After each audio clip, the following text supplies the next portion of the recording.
18 February 2023, and today I want to give an update on what is happening in ZANU-PF. Specifically, there is chaos because of the 4ED groups, and the 4ED groups have been mushrooming in ZANU-PF. So we want to look at how many groups have come up, which is over 20 groups with the name 4ED. And we also want to look at why these groups have mushroomed the way they are, the chaos that they are causing in ZANU-PF, and what ZANU-PF structures and leaders are trying to do about it. And this week, ZANU-PF tried to combine all these groups without much success, because some of these groups, they are very powerful. They are led by people that have got direct access to the president or people around him. So these groups have gotten to a point where they've now bypassed the official ZANU-PF structures, and they are now threatening the existence and the campaign of ZANU-PF going forward. So specifically, on Friday the 17th, there was an attempt to hold a meeting in Mutare where all these groups were going to be combined into everyone for ED. I saw a poster which I'm going to share on Zimbabwe 2023 elections.com. And if you look at these groups, there is young women for ED, there's hustlers for ED, miners forum for ED, Zia Fire SD, pastors for ED, men believed, teachers for ED, Mabuza for ED, VED, AAG, 2Ks, AMA 2Ks for ED, economics for ED, there's Zimbabwe, Varakashi, Zemcyber Team, Civil Servants Trust, councillors for ED. There is so many affiliates and groups that have mushroomed within the past few months. And all these are not working together. There's no central structure. There's no organization.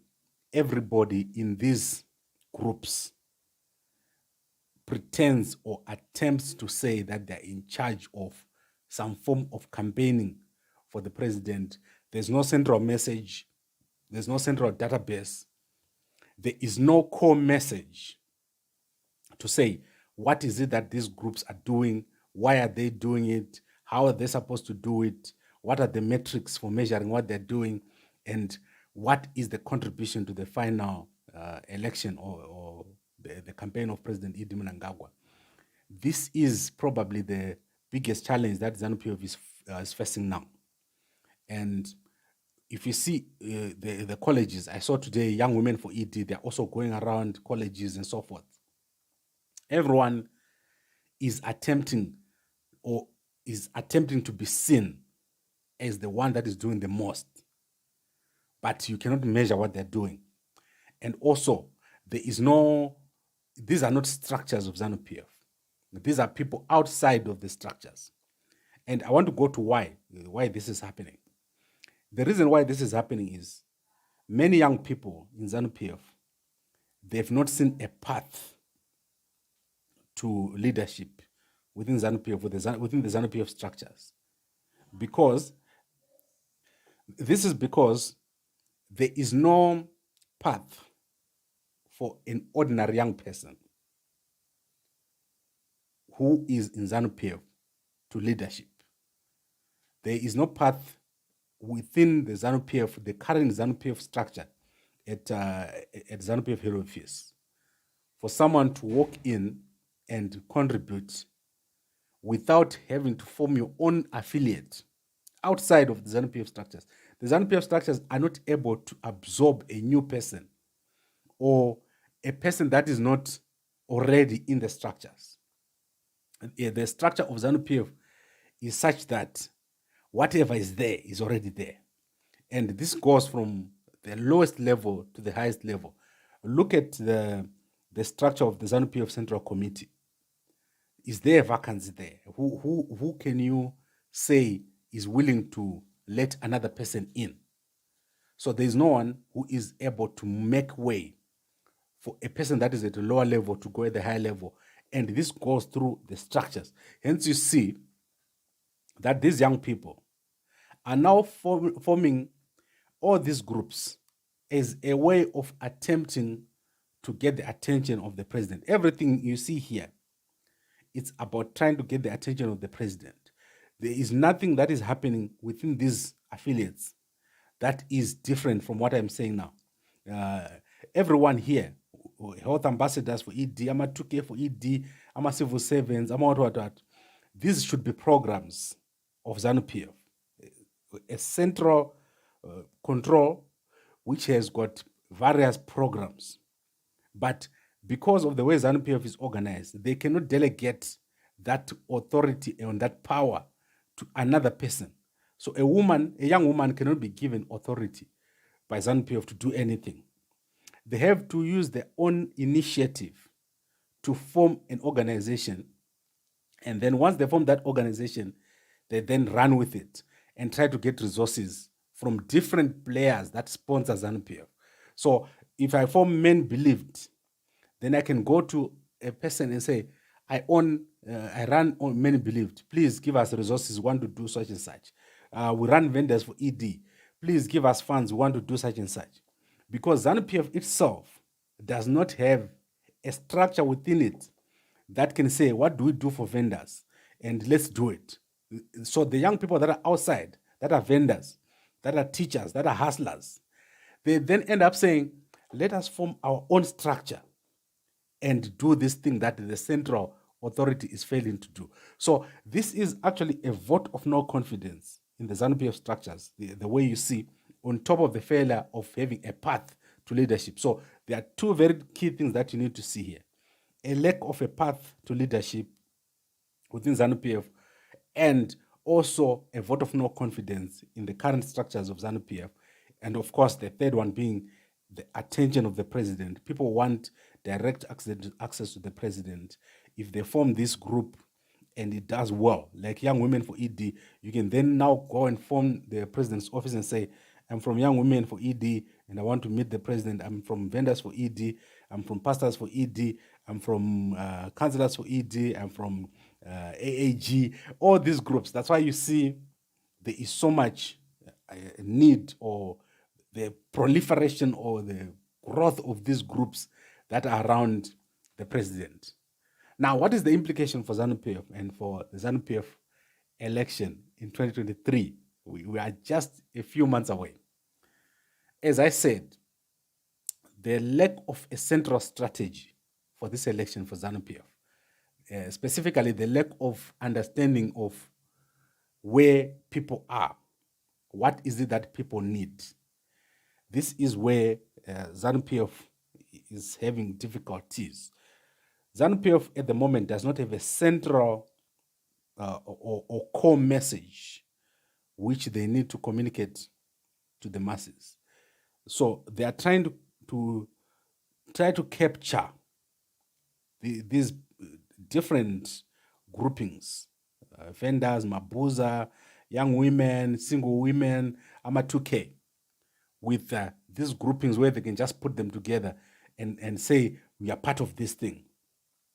But the biggest problem that ZANU-PF has got is these people that they are trying to attract, on top of being what they are members of the community. That's what ZANU-PF needs to understand. If you are a vendor or a teacher or a hustler or a counselor, you are part of a community. You are having the same problems that the community has got. So what ZANU-PF is doing here with all these groups and allowing the groups is to be inward looking, whereas ZANU-PF needs to be outward looking. So when I'm saying inward looking, what I mean is that they are looking at who is within ZANU-PF, who is a vendor, who is a hustler, who is a counselor, who is an economist, who is AAG, who is Ama 2K.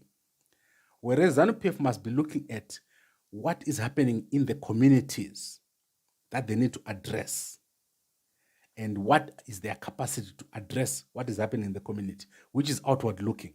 Outward looking outside of the internal structures, because the people that you see here that are forming these groups, they are trying to get a piece of the cake within the ZANU-PF, whereas the ZANU-PF leadership should looking at how do we give everyone in the country the cake. You understand? You get me?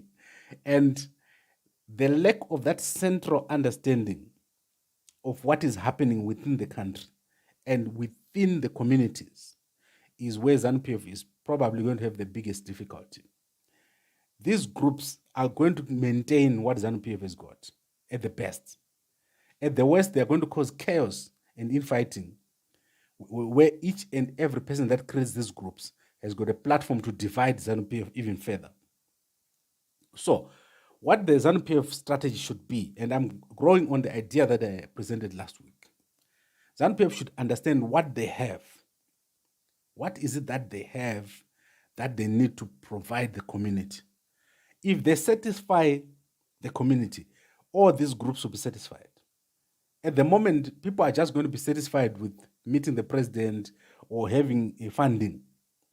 But the key issue that they need to address internally, I've already addressed them. But externally, ZANU-PF needs to address the economic issues. They need to present a core message, and they need to deliver within the next 6 months. They cannot get away without doing that. ZANU-PF cannot succeed without delivering within the next 6 months. And the internal issues here, which is the failure by the party to provide these young people with opportunity within the party, with a path to leadership, and also providing leadership for the campaign, for the core message. What is this as ZANU-PF, and who is it in ZANU-PF who is leading the campaign? I've said this before. You have to be very clear. These are very, very clear, specific items that need to be addressed. Who is leading the campaign? What is the core message of the campaign? If I want to be part of the campaign, what do I do? And what is it that the party is providing as value to the community? This is not clear, so people are just wandering around like atoms. They are going all over the place because that's also not clear to members of the party. What has the party done? What is the party going to do? We can't talk about dams and roads. People don't eat dams and roads. You can't talk about airports only. Okay, those are good. But you can't talk only about that. You have to deliver something else for the community, which is you have to deliver jobs. You have to deliver land. You have to deliver money or cash in the ATM. You have to create an environment where people want to be in ZANU-PF, but also people who are not in ZANU-PF, they are benefiting from ZANU-PF policies. That is what needs to happen. People are now waiting for that direction, and that is the direction that is lacking. It's a very complicated process that needs to happen in ZANU-PF, and it centers on creating a proper campaign strategy which will be winning, or which is going to win. And also, once the election is over, what are you going to do with all these groups? How are you delivering value to these groups? How are you delivering value to the community? What are the leaders of these groups within the structures of ZANU-PF and outside the structures of ZANU-PF? What is ZANU-PF going to do, as big as it is, to create a path for all these leaders to benefit for the work that they've done? How many people here are going to say, oh, we did not get recognized? These are all big, big groups within ZANU-PF, but the effectiveness is not there. So all this, what I'm seeing here, is a fight for resources, a fight for the attention of the leadership, especially the president, and also a fight to understand what's going on. Everyone wants to contribute, but there's just no platform currently. So I don't know what they've done and what the everyone for ED, whether the hashtag everyone for ED is going to work, whether just being for ED is enough to convince the community. To say I'm for ED, and you go to the community and say, everyone is for ED. What is the implication? What is the meaning of being for ED? What does it mean to be for ED? And what is it that ZANU-PF is proposing to the people who are for ED? That is where the question is. The gap is there.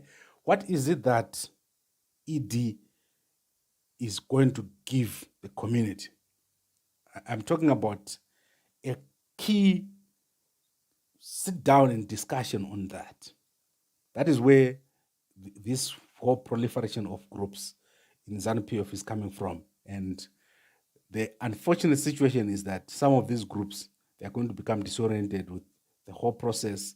And within the 6 months, we're going to see cracks beginning, and the cracks will begin right here on these groups, where one group wants to be on top, the other groups want to be on this, the better one, and the other one says we're doing a better job than the other one.